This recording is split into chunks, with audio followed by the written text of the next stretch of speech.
Pemirsa, banyak cara yang dilakukan oleh para pelaku kejahatan untuk menutupi jejaknya. Mengubur korban dengan cara dicor menjadi salah satu pilihan. Berikut kami hadirkan sejumlah kasus kejahatan yang korbannya disembunyikan dengan cara dikubur dan dicor dengan menggunakan adukan semen. Ditemukan tengkorak, kemudian ada tulang belulang, ini manusia.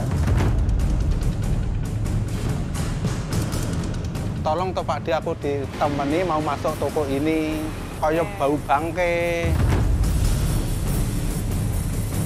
Minta maaf semuanya, saya mau tobat.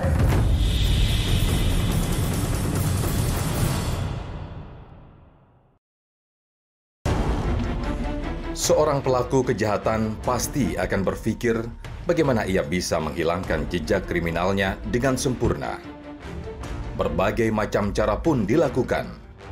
Salah satunya mengubur korban dan dicor dengan adonan semen.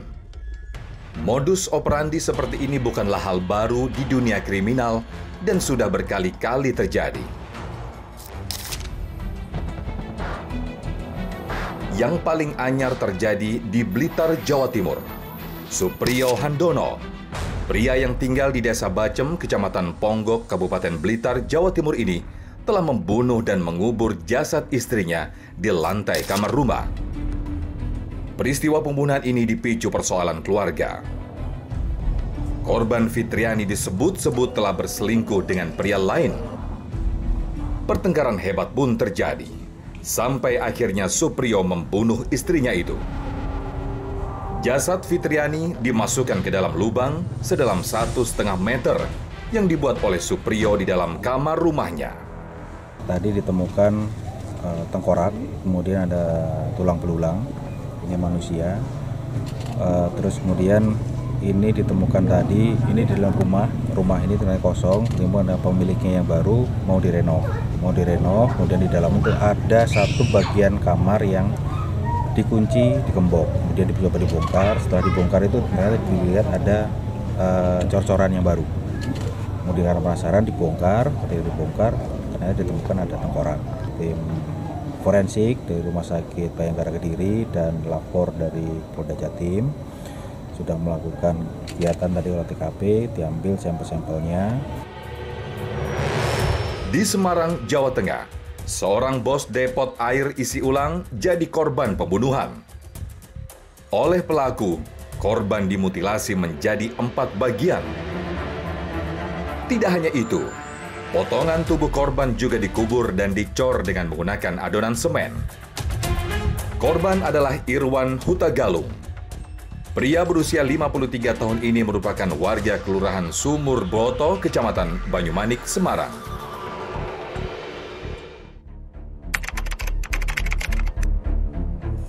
Di lokasi inilah Irwan Hutagalung ditemukan tewas termutilasi dan dicor semen pada Kamis malam 4 Mei 2023 lalu. Dari hasil otopsi, korban meninggal akibat pukulan benda tumpul yang sangat keras pada bagian kepala dan kening sebelah kiri. Keluarga korban, saya minta maaf sebesar-besarnya. Saya akui saya salah karena nggak seharusnya juga saya melakukan hal tersebut, apalagi sampai menghilangkan nyawa. Yang jelas emosi, kedua merasa terancam dan teraniaya di situ. Untuk keluarga saya juga saya minta maaf yang sebesar-besarnya atas perilaku saya seperti ini. Kami berusaha mencari tahu awal mula kasus ini terungkap. Kami kemudian coba menemui pemilik ruko yang disewa oleh Irwan Hutagalung. Rumah pemilik ruko tepat berada di belakang ruko yang disewa oleh Irwan. Namanya Margono. Saat itu, Margono baru saja mengantar istrinya ke pasar.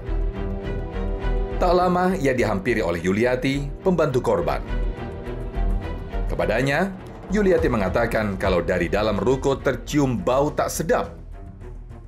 Pulang dari pasar toh, saya diadang sama Mbak, namanya Mbak Yuliati. Ya, nah itu Nah terus Bu Yati bilang, saya diajak itu, Pak D, Mbak, tolong toh Pak D, aku ditemani mau masuk toko ini, kok kayaknya itu kok kayak bau bangke. Ya wes, terus dia buka, kalau dia yang pegang kuncinya toh, saya cuma nemeni, antar belakangnya, yo tak gelai terus tak cari sana, itu di tempat lokasi kok saya lihat, loh kok ada apa gundukan tapi yang kelihatannya kakinya itu. Nah setelah itu terus saya kan tahu itu ada kaki sudah posisinya gini. Nah terus saya kan terus innalillahi wa inna ilaihi raji'un, kalau balik langsung seketika itu lu kok menungso atau jebul lah terus udah keluar ya terus langsung saya lapor ke Polsek itu. Kasus pembunuhan disertai mutilasi yang sempat menggegerkan warga ini kemudian ditangani Polrestabes Semarang.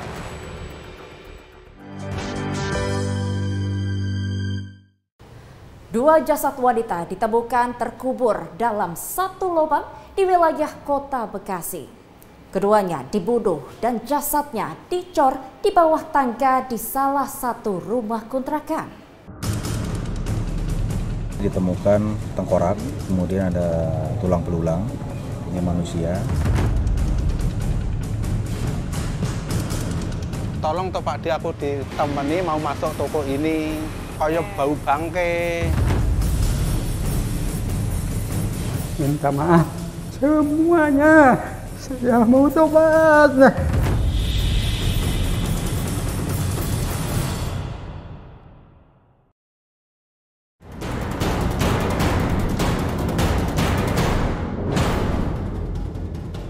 Memendam kemudian mengecor jasad korbannya dianggap aman bagi para pelaku pembunuhan. Tapi nyatanya tidak. Buktinya semua itu terbongkar.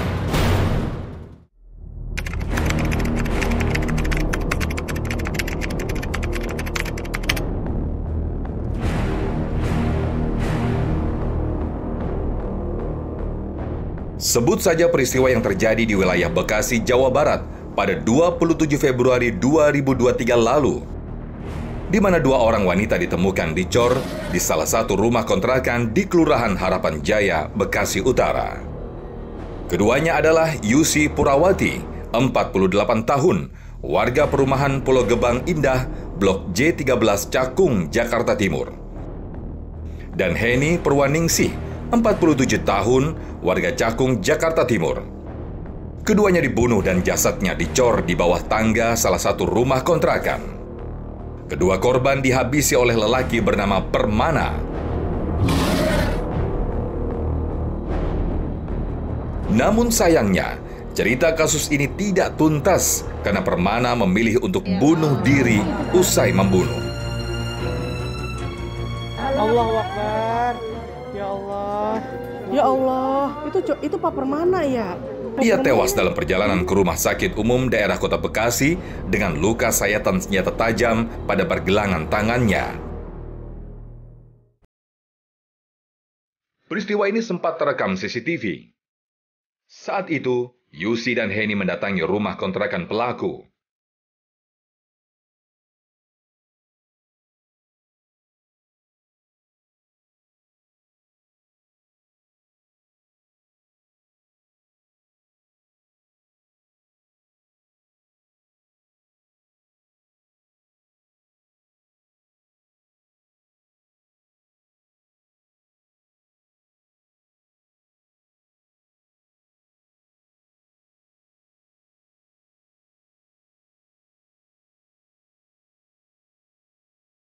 Heni, salah satu korban, sempat terlihat keluar rumah menuju sebuah warung.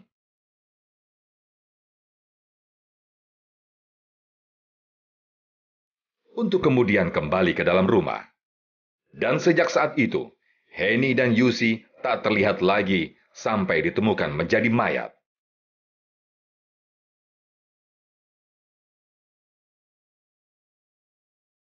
Rupanya mobil material yang membawa pasir dan batu kerikil ini dipesan oleh Permana.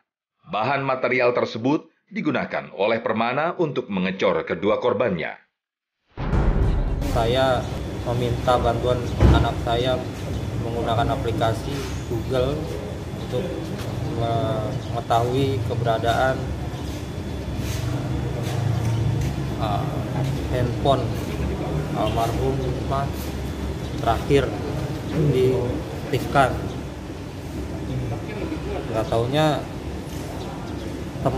keluarga teman almarhum Bu Heni juga melakukan hal yang sama tanpa saya ketahui, dan kami mendapat titik yang sama, yaitu di Harapan Jaya,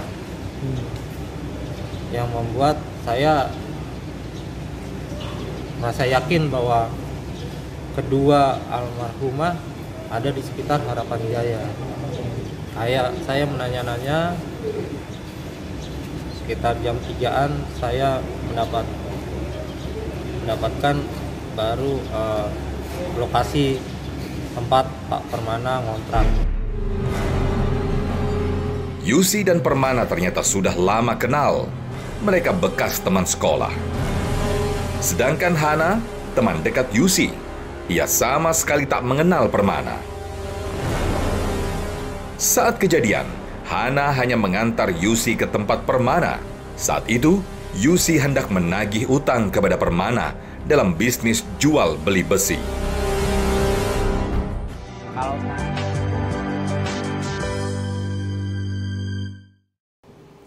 Terbongkarnya kasus pembunuhan berantai di Cianjur, Jawa Barat sempat menggegerkan warga. Sindikat penipuan dengan modus penggandaan uang yang dipimpin oleh Wawon Erawan menambah daftar panjang kejahatan keji di negeri ini. Ditemukan tengkorak, kemudian ada tulang belulang, ini manusia. Tolong toh Pak D, aku ditemani mau masuk toko ini, kayak bau bangke. Minta maaf semuanya, saya mau tobat.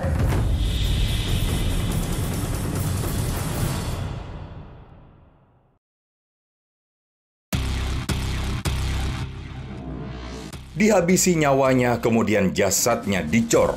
Modus ini juga pernah dilakukan oleh komplotan pembunuhan berantai Wawon CS. Lubang-lubang berisi jasad manusia yang telah dicor, bahkan telah dipasangi keramik ini, akhirnya terkuak. Disinilah pelaku Solihin alias Duloh mengubur dua korbannya sekaligus, masing-masing Wiwin Winarti dan ibunya Noneng Suryati. Posisi lubang ini persis di samping rumah tersangka Solihin alias Duloh di Kampung Babakan Mande, Ciranjang, Cianjur, Jawa Barat. Dibantu beberapa warga, polisi juga membongkar coran yang di dalamnya terdapat mayat bocah 2 tahun bernama Bayu. Bayu juga dihabisi oleh Solihin alias Duloh.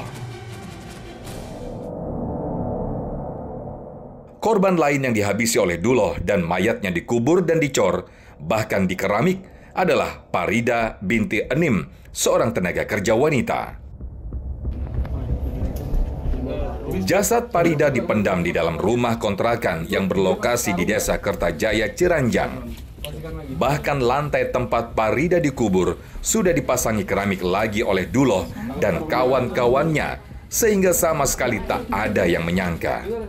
Dalam kasus ini, korban dihabisi lantaran dianggap menghalangi proses penipuan dalam bentuk penggandaan uang yang dilakukan oleh Wawon Erawan.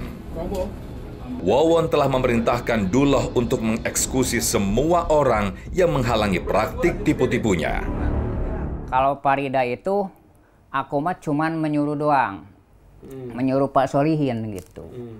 Pak, kalau misalnya Parida nantinya nagih, sama saya nagih janji, udah aja Pak, sekalian aja bunuh aja gitu, kata aku.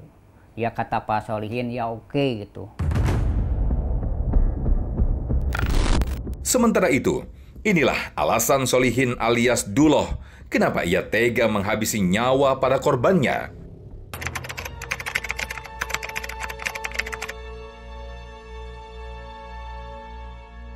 Noneng pertama langsung masuk. Nah dia nanyain uang sama saya. Kalau mau dibayar utang, setebu dulu. Nah dia bilang gitu. Nah dia mau langsung tiduran.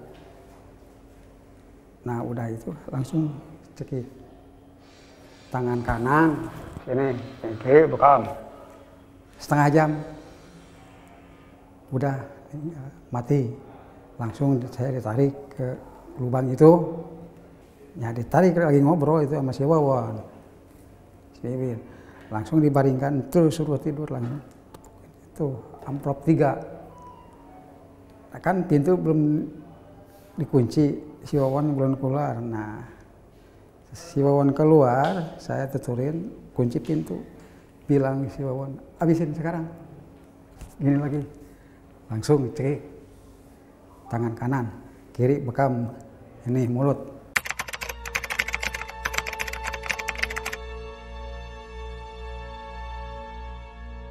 Kalau udah beres semua katanya dikasih iming-imingnya 500 juta. Seluruhnya kalau udah beres pasti ada kesuksesan. Bilang si Aki Bangi alias si Wawan itu sama saya. Nah ternyata kemarin keburu ketangkap.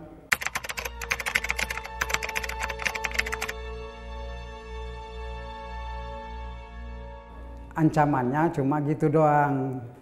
Kalau kamu mau benar-benar sukses, punya uang kaya raya, ilmu bertambah, makanya harus nuruti.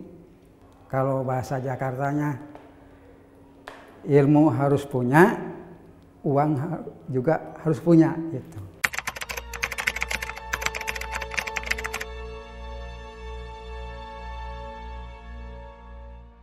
Minta maaf sama anak istri saya, semuanya minta maaf.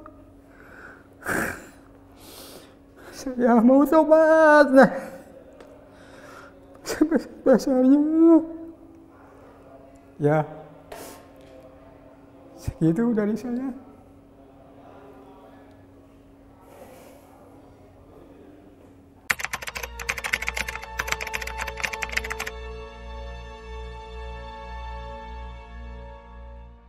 Saya udah siap, apapun yang laksanakan, sudah menyerah. Apa aja saya, mau dibunuh, mati, mau enggak apa-apa. Bagaimana aja ntar. Nggak takut dieksekusi mati gitu? Enggak, udah pasrah saya mah.